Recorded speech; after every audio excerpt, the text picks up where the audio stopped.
ನಮಸ್ತೆ ವೀಕ್ಷಕರೇ, class one news ಟಿವಿಗೆ ಸ್ವಾಗತ. ಈ ದಿನದ ಪ್ರಮುಖ ಸುದ್ದಿಗಳು. ಬೆಂಗಳೂರು ಗ್ರಾಮಾಂತರ ಜಿಲ್ಲೆ ದೇವನಹಳ್ಳಿ ಪಟ್ಟಣದ ಪರ್ವತಪುರದ ಫೈತ್ ಪಾಪಿಸ್ಟ್ ಚರ್ಚ್ನಲ್ಲಿ ಕ್ರಿಸ್ಮಸ್ ಆಚರಣೆ ನಡೆಯಿತು. ಕಾರ್ಯಕ್ರಮದ ಪ್ರಾರ್ಥನೆಯಲ್ಲಿ ಕರ್ನಾಟಕ ರಾಜ್ಯ ಆಹಾರ, ನಾಗರಿಕ ಸರಬರಾಜು ಮತ್ತು ಗ್ರಾಹಕರುಗಳ ವೇದಿಕೆಯ ಸಚಿವರಾದ ಕೆಎಚ್ ಮುನಿಯಪ್ಪನವರು ಭಾಗಿಯಾಗಿದ್ದರು. ಈ ಸಂದರ್ಭದಲ್ಲಿ ಫೈತ್ ಬಾಪಿಸ್ಟ್ ಸಭಿಕರಾದ ಡಾ ಜೆಡಿ ಇನೋಶ್, ಹಿರಿಯ ಸಭಾಪಾಲಕರು ಬುಳ್ಳಹಳ್ಳಿ ರಾಜಪ್ಪ, ಬಯಪ ಅಧ್ಯಕ್ಷ ಶಾಂತಕುಮಾರ್, ಜಿಲ್ಲಾ ಗ್ಯಾರಂಟಿ ಅನುಷ್ಠಾನ ಅಧ್ಯಕ್ಷ ರಾಜಣ್ಣ, ತಾಲೂಕು ಅಧ್ಯಕ್ಷ ಜಗನ್ನಾಥ್, ಬಿಕೆ ನಾರಾಯಣಸ್ವಾಮಿ, ಬಾಲರಾಜ್, ಮುನಿನಂಜಪ್ಪ, ರವಿಕುಮಾರ್ ಇನ್ನೂ ಹಲವಾರು ಮುಖಂಡರುಗಳು ಭಾಗವಹಿಸಿದ್ದರು. ವರದಿ ರಾಜುಗೌಡ. ಮತ್ತು ಇಲ್ಲಿ ಬಂದಿರುವಂತ ಎಲ್ಲ ನಾಯಕರುಗಳನ್ನ ನೋಡುವಂತ ಭಾಗ್ಯತೆ ನೀವು ಕೊಟ್ಟಿದ್ರಿ.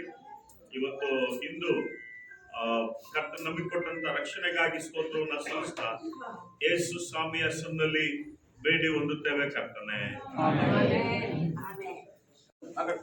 ಪಂಚ ಗ್ಯಾರಂಟಿಗಳ ಜಿಲ್ಲಾಧ್ಯಕ್ಷರು ಆಗಿರುವಂಥ ಬಿ ರಾಜಣ್ಣನವರು ಮತ್ತು ನಮ್ಮ ಬಯ್ಯಪ್ಪ ಅಧ್ಯಕ್ಷರಾದ ಶಾಂತಕುಮಾರಣ್ಣನವರು, ಬಯ್ಯಪ್ಪ ನಿರ್ದೇಶಕರಾದಂಥ ನಮ್ಮ ಪ್ರಸನ್ನನವರು ಮತ್ತು ತಾಲೂಕು ಪಂಚ ಗ್ಯಾರಂಟಿಗಳ ಅಧ್ಯಕ್ಷರಾದಂಥ ಜಗನ್ನವರು ತನ್ನದೇ ಆದ ಸಂದೇಶವನ್ನು ಜಗತ್ತಿಗೆ ಕೊಟ್ಟಿದ್ದಾರೆ.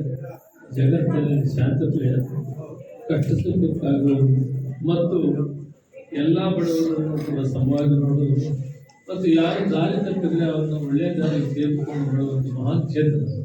ಅವರನ್ನು ಪ್ರಾರ್ಥನೆ ಮಾಡೋಣ.